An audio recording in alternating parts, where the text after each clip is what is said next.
Assalamualaikum warahmatullahi wabarakatuh. Selamat malam. Salam sejahtera bagi kita semua.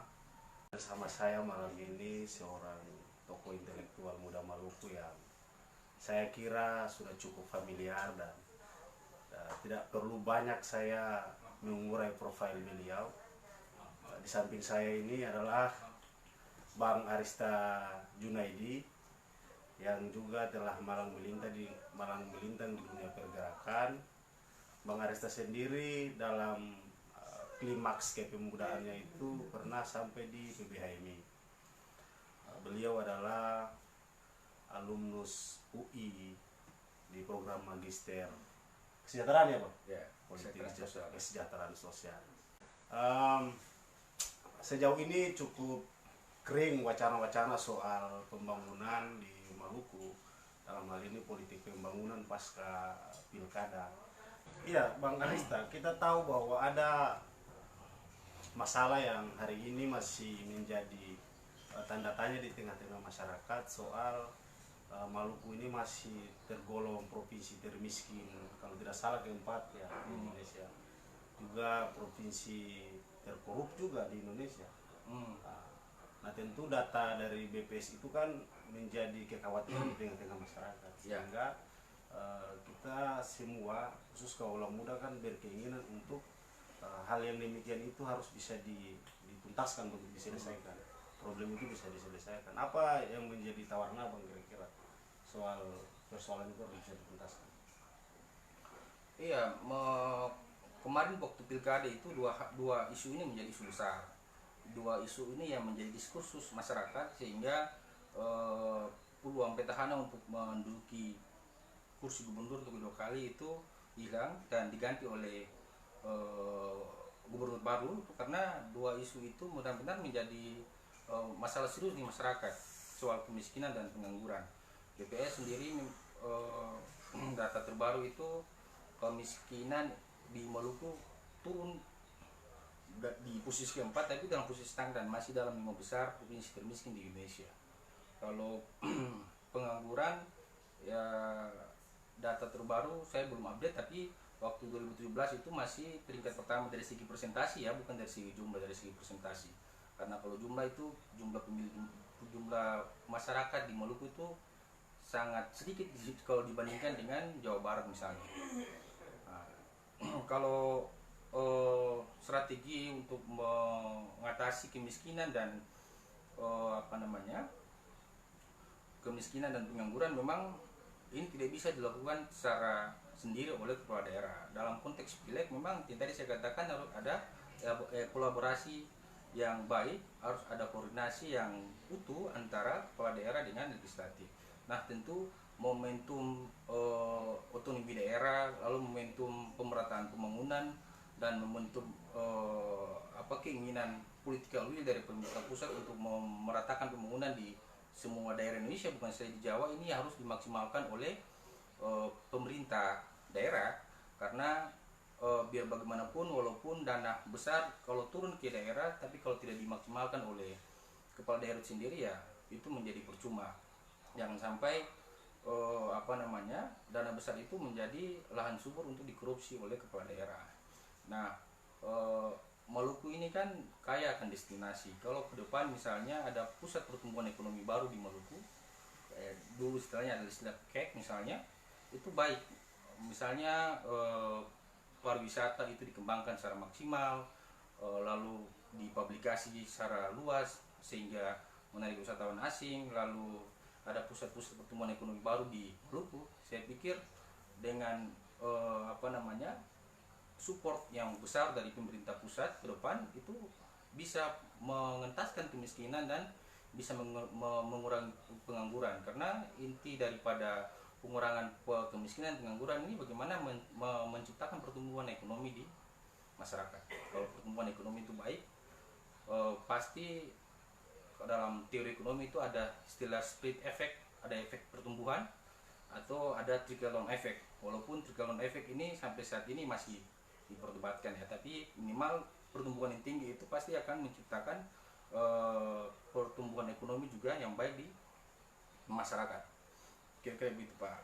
Ya, luar biasa Bang. Saya ingin agak sedikit ke hal yang lebih mengkritisi, di mana saya butuh pandang Abang nih sebagai seorang eh, alumnus UI yang juga cukup belajar soal kesejahteraan, di mana kita tahu persis bahwa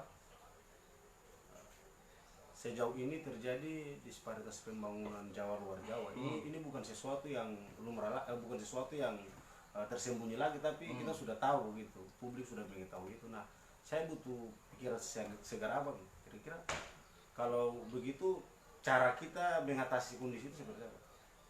Disparitas pembangunan ini kan soal problem klasik sebenarnya. Ini masalah yang timbul dari saat Orde Baru juga itu sudah di apa namanya terlihat soal disparitas pembangunan. Ini soal paradigma pembangunan dari pemerintah pusat. Nah, di Indonesia ini kan kalau mau dipetakan itu ada Jawa dan non Jawa. Nah, kalau dilihat dari sejarah pembangunan waktu zaman Orde Baru itu pembangunan banyak terpusat di Jawa saja, sehingga pusat-pusat pertumbuhan itu di sana saja, pembangunan secara fisik juga di sana saja, sehingga efek pertumbuhan itu tidak ada di luar Jawa. Tapi pasca reformasi dan apalagi pemerintahan saat ini Jokowi, kalau kita lihat secara baik ya pembangunan sudah cukup bergeliat di luar Jawa. Misalnya di Maluku juga kemarin barusan resmi salah satu jembatan ya penghubung antara MTB dengan MBD ya.